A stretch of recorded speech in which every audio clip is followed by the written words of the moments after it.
Live, Manchester United have one foot in the semi-finals of the Europa League after beating Granada 2-0 thanks to goals from Marcus Rashford and Bruno Fernandes at the old, where was it? In Granada Studios? That's where it was, Granada Studios.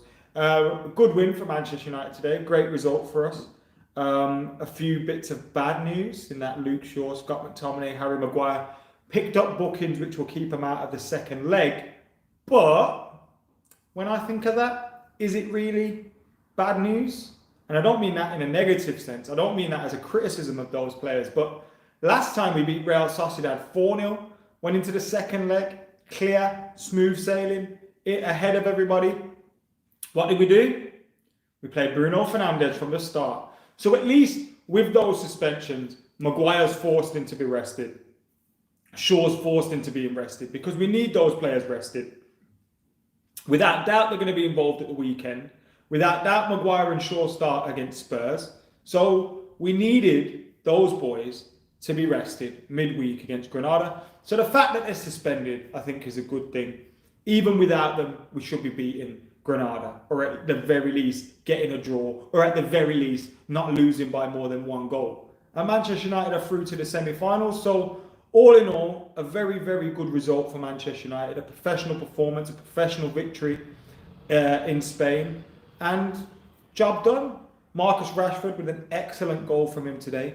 Victor Lindelof with a world-class pass. It was absolutely world-class. He's done it before this season as well. It's the kind of thing that you'd expect Carrick and Scholes to do all day long, isn't it?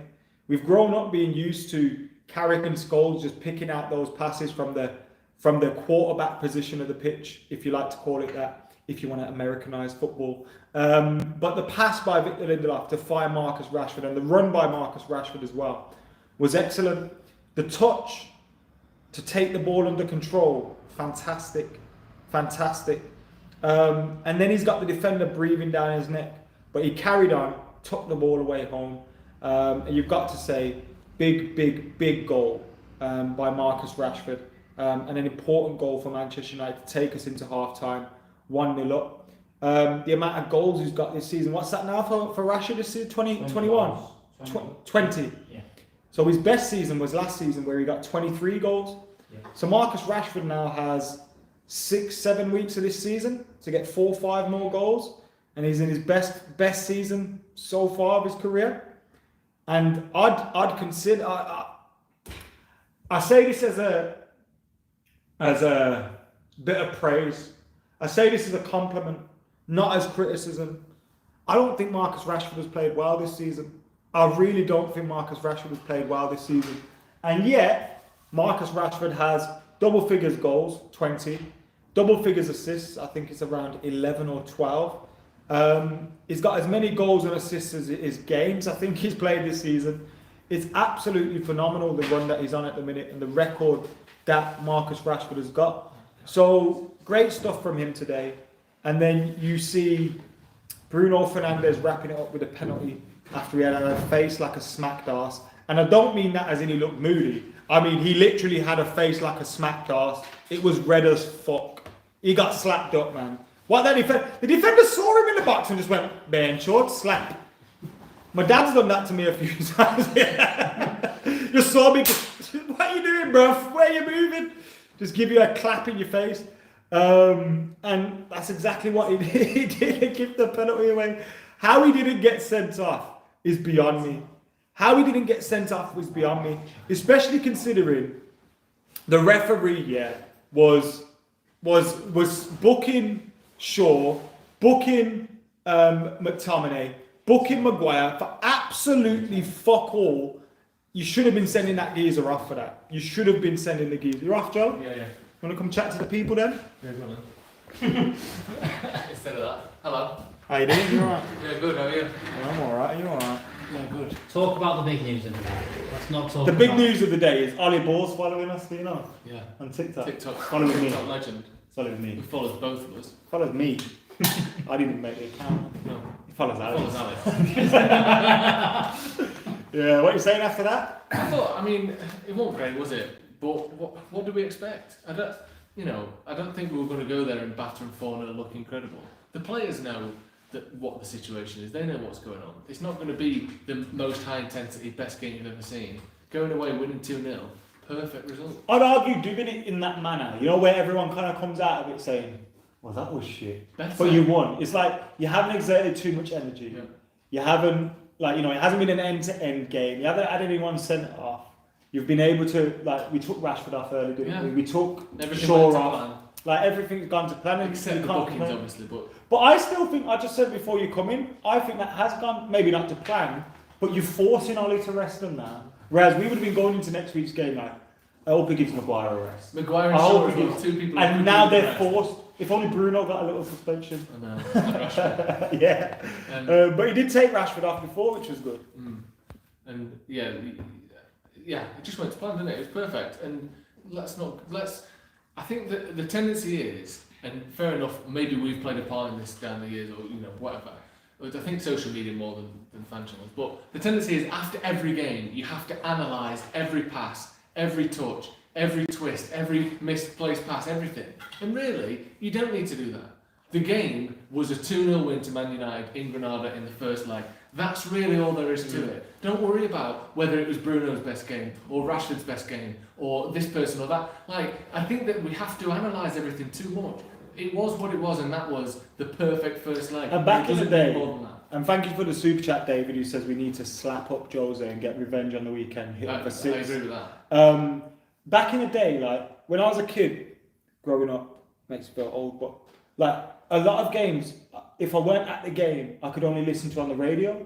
Or if I was at the game, most of the people that I'd speak to about the game hadn't seen the full 90 minutes because they literally physically couldn't.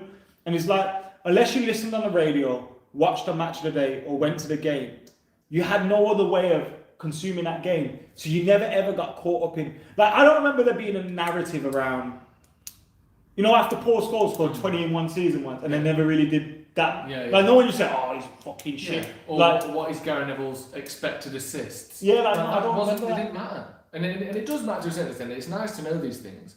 But when people put over-analysis and stats above actually results, that to me is just ridiculous. Results are the thing that matters, and it's good if you can play good football along the way, of course. But let's not get caught up saying that Mason Greenwood should never play for United again because he didn't have the best performance in what was otherwise a brilliant result for United. I say brilliant result, it's Granada, but you know the point I'm making. I don't think we need to go too deep into every single game. Perfect result. That was a good one. How you doing, Jay? Yes, brother. How are you doing? We're running over. Bye. Thank you for having me. Bye. Thank you very much. Not allowed to speak to both of you at the same time. Well, COVID-wise, probably not. I think so. You going to say hello as well? Yes. 1 hour running. See you later, Joe. See you later, Joe. How's it going? Yeah, all good. You alright? Yeah, man, I'm alright. Do you know what? Sorry. Shine it up special for your viewers. It's like Jay's not used to bold jokes. It's like it's bouncing off that Marcus Rashford picture and back onto my head. It's like a beam of light going there. I mean, isn't that how the moon works? There's light from Marcus Rashford bounces off the moon, right? Yes, it does. Marcus 20 goals, Rashford again, mate. Mate, I was just saying, I don't think he's been that good this season. He's got fucking goals galore. I don't disagree with that. I love Marcus Rashford, but I think performance-wise, I don't think he's been that consistent at all. But he's getting the goals, he's getting the assists. I think it's 10 assists and 20 goals this season. My main concern is how over-reliant we are on him and Bruno. We were just talking about it there on the Paddock Live review. And if you look at it, there's a massive drop-off between them two and the next level of assists and goals. And as you said, Marcus Rashford hasn't been playing great, and that's, I don't think that's anything insightful, he hasn't. But he gets goals and assists. The problem is, if he's not getting them, if Bruno's not getting them, where are he coming from? You're looking at Dan James or Cavani or Martial when he's not injured, and there's between those three, it's sort of the same numbers as you've got from Marcus. So that's the main worry. And Mason Greenwood as well, you can throw him into the mix. So yeah, Marcus Rashford's not playing well, but getting the goals and assists, and hopefully he can beat his record from last season. And he's got 3-4 more to do it. 4 more, I think he needs. Yeah, you're right. And that's been the difference between him and Martial, where Martial hasn't been as good as last season, but he needs that ability to get goals and assists when he's playing badly, and Rashford seems to just have it. Comes easy. Do you know what, mate? Do you remember prime example, the Leeds game? Did Martial have a bad game against Leeds? I don't think he does at all. I think he plays really well. He's involved in a lot of the goals. Set up two or three. Helps create. Look, he has 2 easy chances.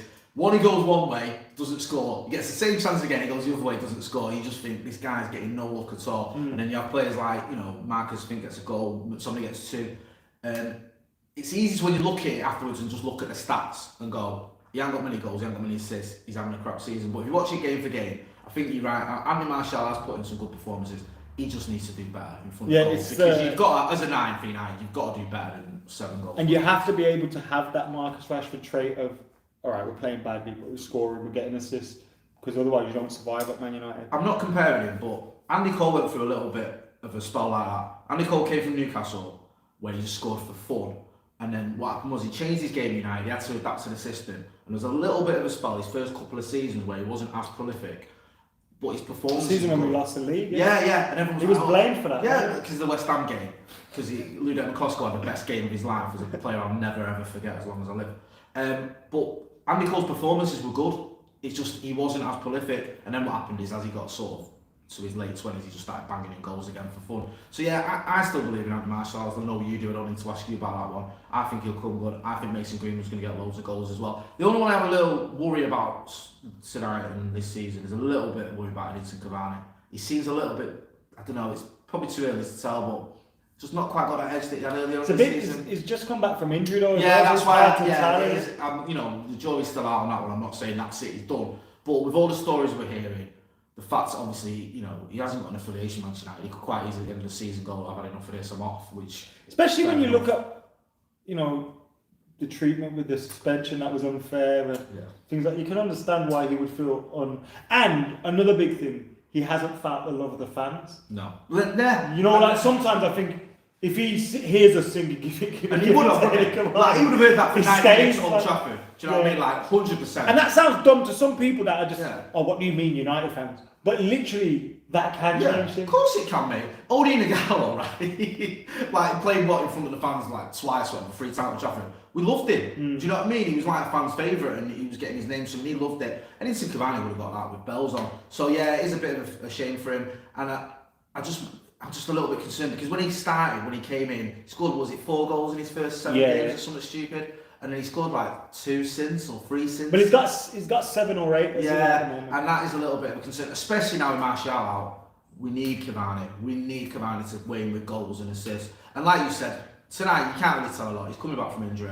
I just hope that these little things we're seeing and these stories we're hearing, and his dad coming out and saying this and all this other nonsense. And you mentioned, the suspension hasn't got to him too much because we're going to need some goals from Edinson Cavani. If we're going to lift some silverware at the end of the season, especially Martial, we need Edinson Cavani to be amongst those goals. 100%. I agree with that. And I do think, it's like, I remember when, Mourinho went with Martial gone. Yeah. I think what held Martial here was the whole Martial FC. He's got loads of fans. Yeah. United don't want to, I think without United singing his name all the time, and every time he warmed, it's weird online. People hate Martial, but whenever he's at the game, everyone's singing his name. Oh mate, and when he warms up, everyone sings his name, and it's that probably held him at the club. Yeah. And it's Cavani hearing us singing his it's different. Isn't it weird, right? If you get a good chant as well, that helps you. Paul Pogba's been one of our best players post Alex Ferguson. I never hear his name. Do you know what I mean? Anthony Martial. I think the wheel's dead as well. That's gone, mate. Anthony Martial's got a mint chant, right? You hear it all the time, and it doesn't matter what's going on, you're happy to sing that one. And Edinson Cavani, you're right, you would hear that chant because it's a mint chant. But some players, they just never get that. Do you know what I mean? They never have a chant. Yeah. So they never get it sung as much. So yeah, I hope that we do get to see Edinson Cavani in the flesh with United fans. And I hope it works out for him, but I don't know, I'm beginning to think that this might just be his only season at United. XS says, he comments on Dan James and he says a lot of our attacks break down with Dan James. It's important we get that. This isn't even particularly a Dan James comment, but we need wingers, don't we? Yeah. You can't, we've literally got 1 real wing, 2 because Ahmad's come, but out of the regulars, Daniel James is our only winger.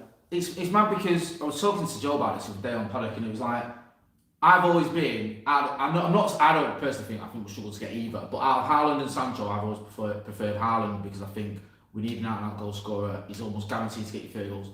But I'm beginning to think that Sancho might be the one because we need that winger. And also, long-term, I think Greenwood will be a good striker for Manchester United.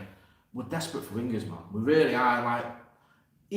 Marcus Rashford's not a winger. When Matty Martial plays on the wing, he's not a winger, is it?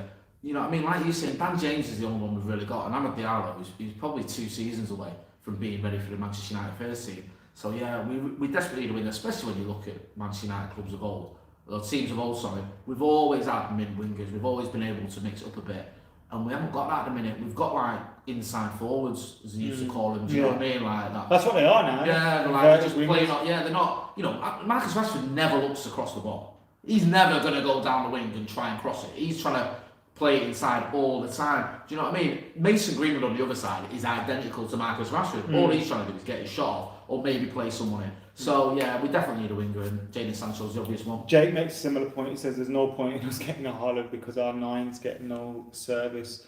You've been saying there is some that for a truth. while, haven't Yeah, you need to get the wings sorted and that behind it, and then we'll be all right. Anyway, thank you to Jay. Subscribe to his channel, Scotty and Marty. Links in the description. Well, it will be when I've finished. It's in the description of my last video though with him. So go and check that out. Thank you for tuning in. Anything you want to add, Jay? Listen, we're going to get to another semi-final, right? We're one step there already, and then we're going to finally bring this duck. We're finally going to get to a final with Ole Gunnar Solskjaer, right? We're going to play Arsenal in the final and do it. Mate, imagine Ollie lifts the title. The On the title. same day Zidane Iqbal makes his debut. You're going to get check on him, right? Check on his health. Oh, God.